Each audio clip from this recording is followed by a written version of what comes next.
لله الكريم المنان على ما هدانا إلى الإسلام وأرشدنا للإيمان وأنزل هذا القرآن الكريم بالبرهان وأرسل لنا أفضل الرسل بأفصح اللسان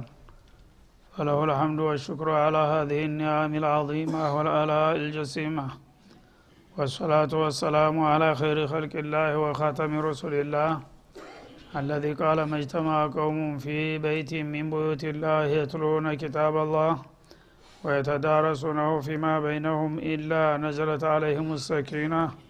وغشيتهم الرحمة وحفتهم الملائكة وذكرهم الله في من عنده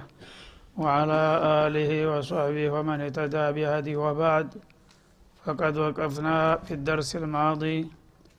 عند قوله جل وعلا من سورة المائدة: ما المسيح ابن مريم إلا رسول قد خلت من قبله الرسل وأمه صديقة. الآية، فلنبدأ من هنا. أعوذ بالله من الشيطان الرجيم. ما المسيح ابن مريم إلا رسول قد خلت من قبله الرسل وأمه صديقة كانا يأكلان الطعام انظر كيف نبين لهم الآيات ثم انظر أنا يؤفكون. قل أتعبدون من دون الله ما لا يملك لكم ضرا ولا نفعا والله هو السميع العليم. قل يا أهل الكتاب لا تغلوا في دينكم غير الحق ولا تتبعوا أهواء قوم قد ضلوا من قبل وأضلوا كثيرا وضلوا عن سواء السبيل. لعن الذين كفروا من بني إسرائيل على لسان داود وعيسى بن مريم ذلك بما عصوا وكانوا يعتدون كانوا لا يتناهون عن منكر فعلوه لبئس ما كانوا يفعلون. ترى كثيرا منهم يتولون الذين كفروا لبئس ما قدمت لهم أنفسهم أن سخط الله عليهم لبئس ما قدمت لهم أنفسهم أن سخط الله عليهم وفي العذاب هم خالدون. ولو كانوا يؤمنون بالله والنبي وما أنزل إليه ما اتخذوهم أولياء ولكن كثيرا منهم فاسقون. لتجدن أشد الناس عداوة للذين آمنوا اليهود والذين أشركوا ولتجدن أقربهم مودة للذين آمنوا الذين قالوا إنا نصارى ذلك بأن منهم قسيسين ورهبانا وأنهم لا يستكبرون. وإذا سمعوا ما أنزل إلى الرسول ترى أعينهم تفيض من الدمع مما عرفوا من الحق يقولون ربنا آمنا فاكتبنا مع الشاهدين. أعوذ بالله السميع العليم من الشيطان الرجيم.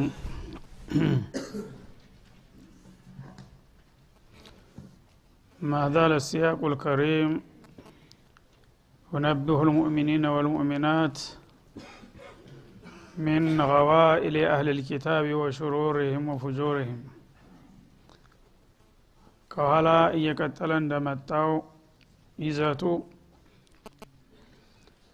አማኞችን ከቀዳሚ የመጽሐፍ ባለቤቶች ተንኮልና ሸር የሚያስጠነቅቅ ከመሆን አልተወገደም። ቀደም ሲል በተከታታይ ስለ ይሁዶች ደባና ተንኮል እየገለጠና እያጋለጠ መጥቶ እንደገና ደግሞ በቀጣይነት ሁለተኛውን ቡድን ነሳራዎችንም እንደዛው ገና ከመነሻው አቂዳቸው ምን ያህል የዘባረቀ መሆኑን አሳውቆና አስጠንቅቆ ወደ አላህ ፍቃድ እንዲመለሱ ግብዣ እያደረገ ነው ያለው እና አሁን በዛ ላይ የምንነሳው ቀደም ሲል የክርስትና እምነት በመሰረቱ ገና መነሻው ላይ ነው ችግር የተፈጠረበት። ነብዩላህ ኢሳ አለይሂ ሰላም እንደማንኛውም ነብይ ጌታቸውን ለፍጡሮች ሊያስተዋውቁ ነው የመጡት። ፈጣሪ ጌታቸው አላህ ነውና እሱን ብቻ ተገዙና ለሱ ታዘዙ የሚለውን መርህ ይዘው ነው የመጡት። ግን እሳቸው የመጡለት ዓላማ ወደ ጎን ቀርቶ በተቃራኒው እሳቸውን እንደ ጌታ ወይም እንደ ጌታ ልጅ አድርገው ነው ብዙዎቹ ቡድኖች የሚቀጥሉት ያሉት ማለት ነው። ይሄ ነገር እንግዲህ በጣም አደገኛ ስለሆነ አላህ Subhanahu Wa Ta'ala በዚህ ላይ ግልጥና ተጨባጭ የሆነ ውሳኔ መስጠት ነበረበት ማለት ነው። በዛ መሰረት لقد كفر الذين قالوا ان الله هو المسيح ابن مريم የመርየም ልጅ ኢየሱስ አላህ ንጌታ ማለት እሱ ነው የሚሉ ሰዎች ወላሂ በእርግጥ ክህደት ውስጥ ተዘፍቀዋል አለ እና እሱን እኔን እንዲያስተዋውቃችሁና ከኔ ጋራ እንዲያቀራርባችሁ ነው እንጂ የላኩላችሁ የኔን ስልጣንና ማዕረግ ሊቀማና እሱ ጌትነትን ሊቆናጠጥ አይደለም። እና ኢየሱስ ጌታ ነው የሚሉ ሰዎች ያለምንም ጥርጥር ወላሂ ከሃዲዎች ናቸው። በእነሱ ክህደት የሚጠራጠር ካለ እሱም ራሱ ይጨምርበታል ማለት ነው። እና ይህ ነገር ሲባል ደግሞ ከምን ተነስተው ነው ምን ማስረጃ አላቸው ቢባል ምንም እዚህ ግባ የሚባል ተጨባጭ ማስረጃ የሌላቸው ለመሆኑ እንዳውም በተቃራኒ እሱ ራሱ ስለዚህ ጉዳይ ያስቀመጠውን መርህ በዋቢነት ይጠቅሳል ማለት ነው። وقال المسيح يا بني اسرائيل المسيح ራሱ ገና መጀመሪያውኑ አፉን ሲገልጥ እናንተ የእስራኤል ዘሮች ሆይ አላቸው አቡዱላህ ረቢ ወረበኩም የኔንም የናንተንም ጌታ አላህ አልዋሂድን ብቻ ተገዙ ብሎ ያለ ራሱ ባለቤቱ እነሱ ግን እሱ ጌታ ነው ወይም የጌታ ልጅ ነው የሚል ፈሊጥ አነሱና ያልሆነ ነገር ጨመሩበት ይላል ማለት ነው። በመሰረቱ ገና በህፃንነት እንደተወለዱ የተተናገሩ ልጆች አንዱ ኢሳ ናቸው። በዛ ባልተጠበቀ እድሜያቸው ገና እርጥብ ተወልደው አራስ ልጅ እያሉ ሲናገሩ የመጀመሪያይቱ ቃል ወህዳንየቱላህ ነበር የምታበስረው ማለት ነው። ነብዩ ነው ሲላኩ ሳይሆን ገና ተወልደው ወዲያውኑ በርጥብ ማቀፊያ ላይ እያሉ ኢኒ አብዱላህ አታኒ الكتاب وجعلني ነብያ ነው የሚለው ማለት ነው። ሱብሃንአላህ ኢኒ አብዱላህ በማያሻማ ግልጥ ቃል ማለት ነው። እኔ የአላህ ባሪያ ነኝ እና ወደፊት ታላቅ ነብይ ያደርገኛል ኪታብም ያወርድልኛል ብሎ ነው አላህ በታምር ያናገረው ማለት ነው። ይሄን አይነት እንግዲህ ግልጽ መረጃ ይዞ የመጣውን ሰውዬ ያውን ባራስነቱ ማንም ህፃን ሊናገር በማይችልበት ለጋድሜው ላይ ይሄን ነው ገና ከመነሻው ያስተማራቸው። እነሱ ግን ሁወላሁ ነፍሱሁ አው ኢብኑላህ አው ثالث ثلاثه እያሉ በሱ ዙሪያ ያልሆነ ነገር ይተበትባሉ። ይሄን በማድረጋቸው ኢሳ ጌታ ነው ወይም የጌታ ልጅ ነው የሚሉ ሰዎች በቀጥታ ክህደቱ ተዘፍቀዋል በማለት አረጋገጠ ማለት ነው። እሱ ራሱ ይሄ ነገር እውነት ከሆነ መግለጥ ያለበት እሱ ራሱ ነው። ምክንያቱም ይሄ ነገር የሚያኮራ እንጂ የሚያሳፍር አይደለም። የጌታ ጌትነት የሚባል ማዕረግ ማንም ሰው ተመኝቶ የማያገኘው ነገር ነው። የጌታ ልጅም ቢሆን ደግሞ እንደዛው ነው፣ ማንም ሰው የሚመኘው ነው። ይሄን የሚያህል ደረጃና ማዕረግ ታገኘ ኢየሱስ እኔ ጌታ ነኝ ብሎ ለምን ራሱ ባንደበቱ አያውጅም? ወይስ የጌታ ልጅ ነኝ ብሎ ለምን ራሱን አያስተዋውቅም? በተቃራኒው ግን እኔ እንደናንተው ባሪያ ነኝ ፍጡር ነኝ ብሎ ነው ያሳወቀው ማለት ነው። ሌላ ሰው እንኳን አባት አለኝ ብሎ እኔ የገሌት ልጅ ነኝ ብሎ ይፎክራል፣ ይደነፋል። የአላህንም ያህል ጌታ አባት ያለው ሰው ወይም ደግሞ እሱ ራሱ አላህ ከሆነ ከዚህ በላይ ምን የሚፈራ ነገር የለ። ራሱ አላህ ከሆነ ወይም ደግሞ የሚፈልግ ነገር የለም ከዚህ በላይ። ጌታችሁ ነኝ ብሎ ማስተዋወቅ አይሻልም? ወይም የጌታችሁ ልጅ ነኝ ማለት አይሻልም? አይቀናም? ለሱስ ክብር አይጨምርለትም? ይሄንን ሳይል ግን በተቃራኒው እኔ እንደናንተው ባሪያ ነኝ እኔና እናንተ ፈጣሪ ጌታችንን እንገዛ ያለው ሰውዬ ሰዎቹ ታንተ ይልቅስኛ እናቀላለን ብለው ተነስተው እሱ ጌታ ነው ወይም የጌታ ልጅ ነው ያሉት ሰዎች በእርግጥ ክደዋል ይላል አላህ Subhanahu Wa Ta'ala።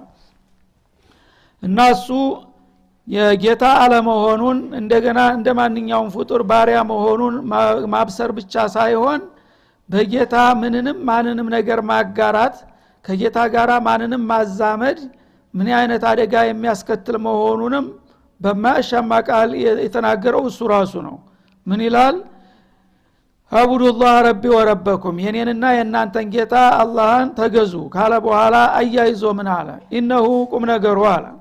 ማን ይሽርክ ቢላህ በአላህ الواحد ማንንም ነገር የሚያጋራ ይላል። እኔም ልሁን ማንኛውም ነገር ለአላህ አጋር ወይም ልጅ ወላጅ ጓደኛ አጋር የሚያረክታለ فقد حرم الله عليه الجنه የዛ አይነት ወንጀል መዘዙ ምን ይሆናል? አላህ በዚህ ሰው ላይ ጀነትን እርም ያደርግበታል ብሎ ነው ያስጠነቀቀው። እንግዲህ እኔ ስቀር ማለት ነበረበት እሱ የሚፈቀድለት ከሆነ ከአላህ ሌላን የሚያጋራ ያ የሚጋራው ነገር ሰው ይሁን መልአክ ይሁን ጂን ይሁን የፈለገ ይሁን ከአላህ ሌላን ነገር የሚያጋራ ሰው ምንዳው ምን ይሆናል? ጀነት በሱ ላይ እርም ትሆንበታለች። ወመዋው النار መመለሻውና የዘላለም መኖሪያው ጀሃነም ሲኦል ናት ብሎ ነው የተናገረው እሱ ራሱ ባንደበቱ ማለት ነው። ወማ للظالمين من انصار እና በዚህ መልክ በማጋራት ነፍሳቸውን የበደሉት ሰዎች ከዚህ ከባድ ቅጣትና ኪሳራ የሚያድናቸውና የሚገላግላቸው ከቶ ማንም የለም ብሎ ነው ያሰመረበት። ይሄን ያለውን ሰውዬ በተቃራኒ እኔን ተገዙኝ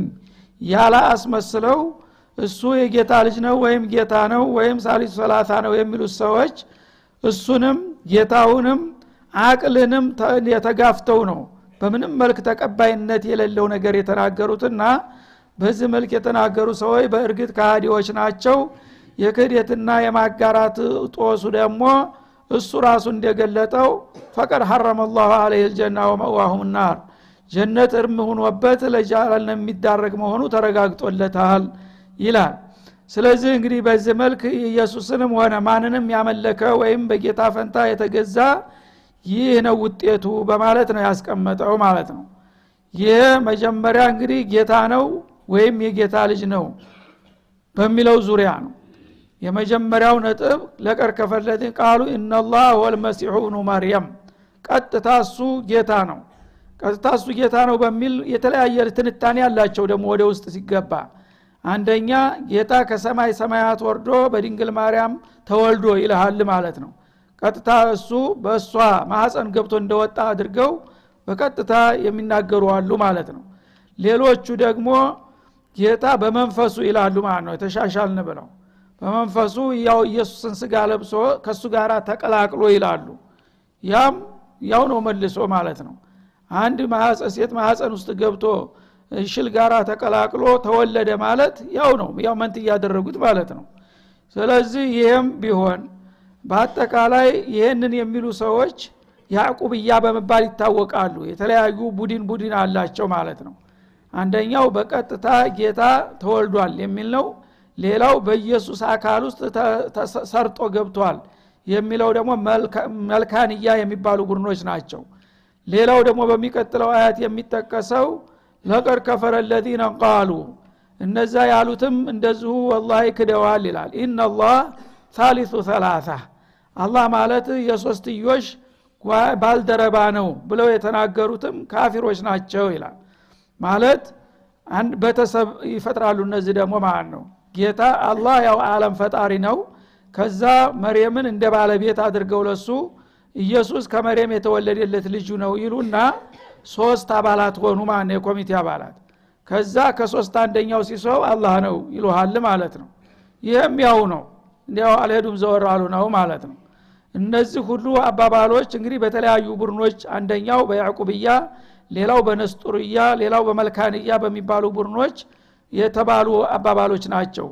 ሁሉም አባባሎች በሙሉ ከንቱ ናቸው። ጌታ ከማንም አይዋለድም ከማንም አይዛመድም አንድም አጋር ጓደኛ ሚዘኛም የለውም በማለት ያረጋግጣል ማለት ነው። ወማ ሚን ኢላህ ከአምላክ የለም ኢላ ኢላሁ ዋሂድ አንድ ብቻ ጌታ እንጂ አምላክ አላህ Subhanahu Wa Ta'ala الواحد الأحد በዛት በሲፈቱ በባህሪ በስልጣን በመብቱ ማንም ጋራ የማይጋራና የማይካፈል የሆነ ብቸኛ ጌታ እንጂ ከዛውጭ ሁለት ወይም ሶስተኛ የሚባል ጌታ የሌለውን ወያለ እነሱ ግን ከምንም ተነስተው ያለምንም ማስረጃ እንደፈለጉ አንዱ ሶስት ነው አንዱ ሁለት ነው እያሉ ይዘባርቃሉ በተጨባጭ ግን እውነቱን ለማወቅ የፈለገ ሰው ከአላህ በስተቀር ምንም ጌታ የለም ከሱ ውጭ ያሉ በሙሉ ፍጡሮቹ ናቸው ኢሳንም መርየምንም ጨምሮ ማለት ነው ወኢለም ينتهوا عما يقولون እና እነዚህ ሰዎች በዚህ ዙሪያ ከሚናገሩት ህገወጥና ጸያፍ ቃላታቸው ባይታረሙ ይህን ስተት መሆኑን አውቀው ከዛሬ ጀምረው ለካ ተሳስተናል ብለው ተጸጽተው የማይመለሱ ከሆነ ለየመሰነ الذين كفروا منهم በዛ አባባላቸው ክፍረት ውስጥ የገቡትን ሰዎች ወላሂ በእርግጥ ያጋጥማቸዋል አዛቡን አሊም አሳማሚ የሆነ ቅጣት ሲኦል ተደግሳላቸዋል ሲል አስጠነቀቀ እና አላህ አዛኝ ሩሩ ከመሆኑ የተነሳ ምናልባት ብዙዎቹ የዋሆች ናቸው ሲሉ ሰምተው ዝም ብለው ነው የሚሉት ስለዚህ እስከ ዛሬ እውነት መስሏቸው ሲታለሉ ቆይተው አሁን ግን አላህ በእነዚህ አያቶች ጉዳዩን እንደዛ አፍረጥርጦ ሲያስቀምጥና ሲገልጠው ለካ ተሳስተናል ተዛሬ ጀምሬ ከዛ አይነት አስተሳሰብ ነፃ ነኝ እኔ ብሎ ተጸጽቶ የተመለሰ ሰው እቀበለዋለሁ አለ አላህ Subhanahu Wa Ta'ala ይመለሱ የሚመለሱ ከሆነ የመመለስ እድል አላቸው የማይመለሱ ከሆነ ግን በዛ አቂዳ ላይ የሞተ ሰው ሁሉ የጀሃነም ሰለባ ነው በማለት ውሳኔውን ሰጠ ማለት ነው አፈላ የቱቡነ ኢላላህ ታዲያ አላህ ይሄን የመሰለ እድል ሰጥቷቸው ይሄንን በጣም አስከፊና ቀፋፊ የሆነ ወንጀል ሰርተው አሁንም ቢሆን ተተመለሳችሁ ቀበላችኋለሁ ብሎ ጌታ ግብዣ ሲያረግላቸው ይሄንን ጥሪ ተቀብለው አይመለሱም አቅል ያላቸው ሰዎች ይላል ወይስተግፊሩነሁ እስካሁን ባለማወቅ በተሳሳቱት ጉዳይ ተጸጽተው ምህረት አይለምኑምን والله غفور رحيم ይሄን የሚያደርጉ ከሆነ አላህ ምህረት ሰፊና ሩሩ ነውና እንደሚቀበላቸው ነው ይላል ይሄ ድል እንግዲህ እስከ ቂያማ ቀን አለ ማንኛውም እንግዲህ የዛ አይነት አመለካከት ያለው ሰው ይሄንን የአላህን መግለጫ ሰምቶ ተዛሬ በኋላ አቂዳዬን አስተካክላለሁኝ ለካ ተሳስቻለሁ ብሎ ተጸጽቶ እስትግፋር የሚያረካለ ሁሉ ጊዜም አላህ Subhanahu Wa Ta'ala እንደሚቀበለው በሩን ክፍት አድርጎለታል ማለት ነው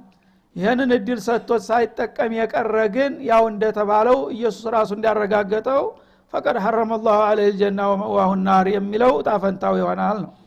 እና እነዚህ ነጥቦች በደንብ እንግዲህ መገለጥና መታወቅ ስላለባቸው ባለፈው እንኳን ባለቀ ሰዓት ገረፋን ብናልፍም ዛሬ ለማያያዝ ያህል ነው እንደገና የተመለስኩባቸው ከዚያ በኋላ እንግዲህ የተለያዩ ቡድኖች ስለ ኢየሱስ የተናገሩት ነገር ስተት ነው ተባለ ጌታም ነው ያሉት ስተቶኞች ናቸው ልጅ ነው ያሉትም ስተተኞች ናቸው ሳሊስ ሰላሰቲን የሶስት አባላት አንድ ጓደኛ ነው ያለው ስተተኛ ነው ከተባለ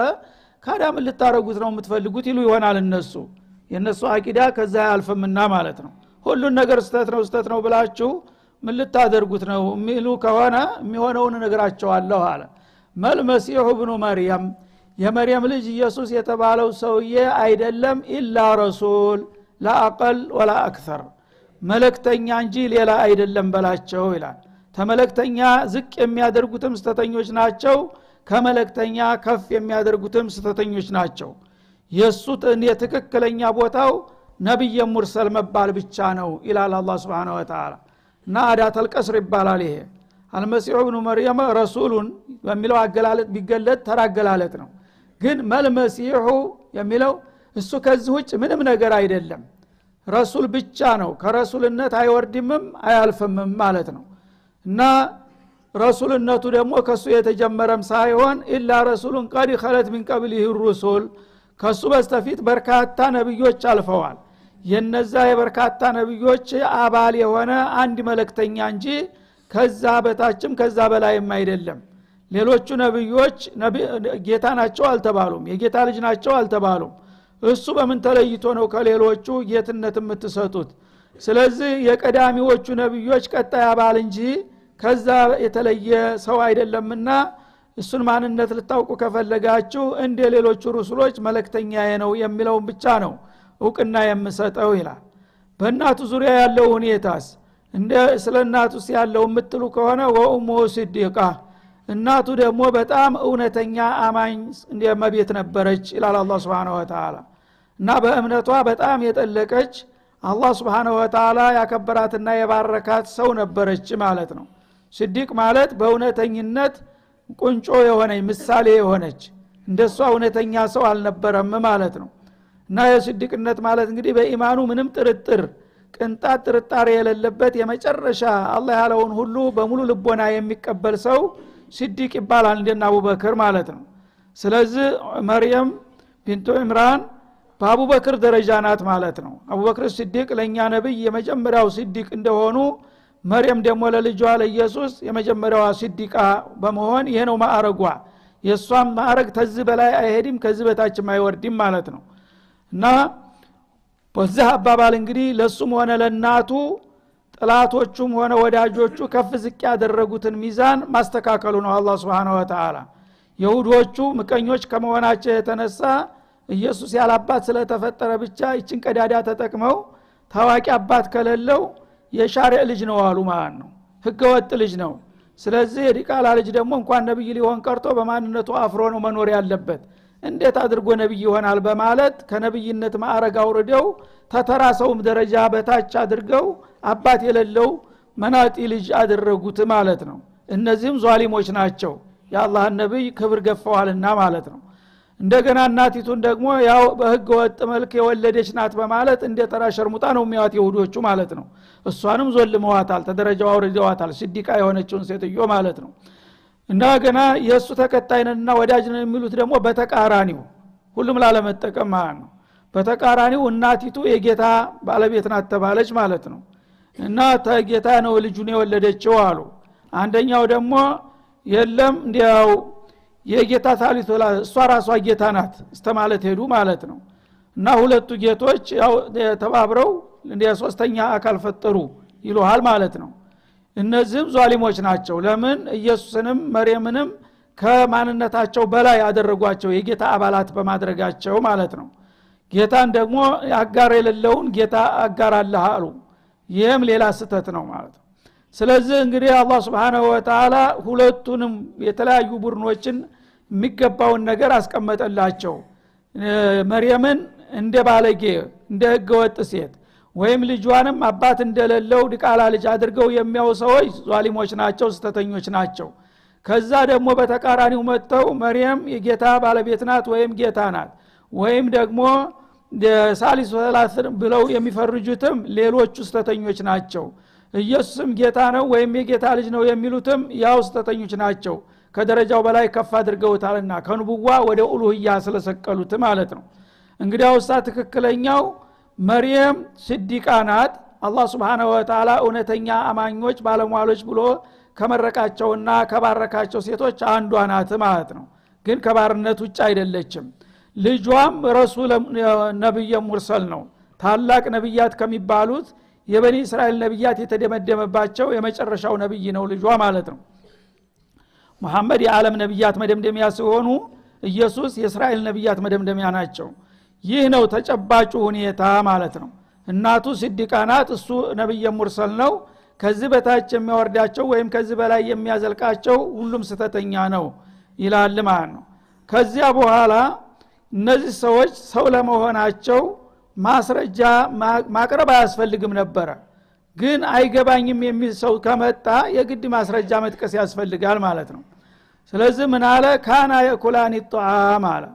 ኢየሱስና እናቱ ወይም የመርየምና ልጇ ምግብ ይበሉ ነበር እኮ አለ ሰው እንዲያቅሙ ነው የሚነገረው እንደሚባለው እነዚህ ሰዎች አንተ እኮ ጌትነት ደረጃ ላይ የሰቀልካቸው ልጅና እናት ምግብ እኮ ይበሉ ነበር ኢየሱስና እናቱ ምግብ እንደሚበሉ ሰምተሃል ይልሃል ማለት ነው አዎን ሰምቻለሁ ነው የሚለው ማንንም ሰው ምግብ አይበሉም ብሎ ሊከራከር አይችልም ታዲያ ምግብ የሚበላ እንዴት ጌታ ይሆናል ቁል ሁወላሁ አሐድ አላሁ ሶመድ ነው የሚለው ጌታ የሆነ ይመግባል እንጂ ሌሎችን ለራሱ አይመገበው ወይ ይጥዒሙ ወላ ይጥዓም ነው የሚለው ማለት ነው አላሁ ሶመድ ማለት ሆድ የሌለው ማለት ነው የማይበላ የማይጠጣ ነው ጌታ መሆን የሚችለው ፍጹም ነውና ማለት ነው እነዚህ ግን ፍጡር ለመሆናቸው ማረጋገጫው እንደናንተው ይበላሉ ይጠጣሉ የሚበላ የሚጠጣ ያድጋል ያረጃል ከዛም ይሞታል እንዲሁም ደግሞ የሚበላ የሚጠጣ ሰው ሁሉ ጊዜ ገቢ ያስፈልገዋል ማለት ነው በአካል ውስጥ የሚገባ ነገር አካሉን ለመኖር ያ ደግሞ የገባው ነገር ከትንሽ ጊዜ ቆይታ በኋላ መውጣት ደግሞ ያስፈልገዋል ወደ ሽንት ቤት መሄድ ይኖርበታል ማለት ነው የዓለም ጌታ ተብሎ ሽንት ቤት የሚሄድ እንዴት ጌታ ይሆናል ነው ማለት ነው ስለዚህ ምግብ እኮ ይበሉ ነበር አለ በጨው አነጋገር ምግብ የሚበላ ሰው ምን እንደሚከተለው አንተ ታውቃለህ ማለት ነው እና ምግብን ይበሉ ነበር እንظر كيف نبين لهم الآيات እና እነዚህ አላዋቂዎች እነዚህ ኢየሱስንና እናቱን ከላይ ተታ የሚያንከላክሉትና ያልሆኑትን ሊያደርጓቸው የሚሞክሩት ሁሉ እውነት አልገብ ነገሩ አልገባቸው ብሎ ከሆነ አያቱን እስቲ በደንብ አንቀጹን አብራርቼ ልግለጽላቸው ብዬ እንዴት እንደማበራራ እንደምገልጽላቸው ተመልከት ይላል እንግዲህ በእነዚህ ሰዎች ዙሪያ አላህ ከሚፈልገው በላይ ነው በደንብ አፍረጥርጦ የተናገረው كيف نبين لهم الآيات ኢየሱስና እናቱ ተሌሎች ፍጡሮች የማይለዩ ፍጡር ለመሆናቸው ከጌታ ጋራ ምንም አይነት ተዛምዶ እንደሌላቸው ተጨባጭ ሆኑ ማታምሮችንና አንቀጾችን እንዴት እንደምንገልጥላቸው ተመልከት ይላል ثم انظر ይሄን ሁሉ የማያዳግም መግለጫ ከሰጠን በኋላ ደግሞ እንደገና ተመልከት አና ይፈኩን አና ይስረፉነ من الحق الى الباطل መረጃውን ሁሉ ከሰሙ በኋላ እንዳላወቁ እንዳልሰሙ ሆነው እንደገና ወደ ባጢል እንዴት እንደሚቀለበሱ ተመልከታቸው በትዝብታይን ይላል አላህ Subhanahu Wa Ta'ala ይሄን ሁሉ እንግዲህ ነግሯቸውና አስጠንቅቋቸው አሁንም በዛው በለመድኩት ነው መቀጠል ያለብኝ ጆሮ አባብለስ ብለው ይቀጥላሉ እውነት ቅንነት ያለው ሰው መጀመሪያ ባለማወቅ ወይም በተለምዶ የተሳሳተ ጃሂል ወላጆቹ እንደዚህ ነው የኛ እምነት ብለው የነገሩት እውነት ሊመስለው ይችላል ግን በዚህ መልኩ አላህ በማያዳግም መልኩ ግልጽ አድርጎ ካሳወቀ በኋላ ወደ ሐቁ መሸጋገር ሲገባቸው እንደገና ወዛው ወደ ተለመደው ስህተት እንዴት እንደሚጠረመሱና እንደሚቀለበሱ ተመልከታቸው በማለት ያሳጣቸዋል ማለት ነው እና ይሄንን እንግዲህ ብዙ ምስጢሮችን ስላጋለጣቸው ነው እስላምን አጥብቀው የሚጠሉት እስላም ወዳጃቸው ነበረ ከጀሃነም እንዲድኑ ነበር ይሄን ሁሉ ጥላት ይሄን ሁሉ የማስጠንቀቂያና ምክር የሚሰጣቸው እነሱ ግን ማብራሪያው በተጨመረ ቁጥር ጥላቸው እያደገ ሄዶ እንዲያውም እስላምን ከምድርገጥ ማጥፋት አለብን እስከ ማለት እየጣሩ ነው ያሉት ማለት ነው ወላ ተዕቡዱነ ሚን ዱኒላህ ይላል ለመሆኑ እናንተ ከአላህ ሌላ ያለን ነገር ትገዛላችሁን ከአላህ ሌላ የሆነ ነገር ኢየሱስም ይሁን እናቱ መልአክም ይሁን ነብይ ማንኛውም ነገር ከአላህ ውጭ ከሆነ አምልኮ ሊሰጠው የማይገባ ሆኖ እያለ እናንተ ግን ብሻው ግድ የለም ብላችሁ ከአላህ ውጭ የሆነ ነገር ማላ የምሊኩ ለኩም ضራ እና አንገዛህም ብትሉት ጉዳት ሊያደርስባችሁ የማይችል ኢየሱስን አናመልክም ብትሉ ለምንድነው እኔን ማታመልኩ ብሎ እርምጃ ይወስድብናል ብላችሁ አትፈሩም ለምንድነው ጉዳት ሊያስከትል የማይችል ነገር የምትገዙት ወላ ነፍዓ ወይም ደግሞ ብትገዙት ጥቅም ሽልማት የማይሰጣችሁን ነገር ለምንድነው የምትገዙት ይሄና መገዛት ይገባችኋልን والله هو السميع العليم الله ግን የምትሉትን ሁሉ በቅርብ ሰሚ የምታስቡትና መከስቡትን ሁሉ በጥልቅ አዋቂ ሆኖ ያለ ጌታን መፍራትና በሱ ብቻ መወሰን ሲገባችሁ ብታገለግሉት የማይጠቅማችሁ ብትክዱት የማይጎዳችሁ የሆነ ነገር ኢሳንም ጨምራችሁ ለምንድነው እዚህ ስህተት የምትዘፈቁት ባላቸው ይላል هذا وصلى الله وسلم على النبي وعلى اله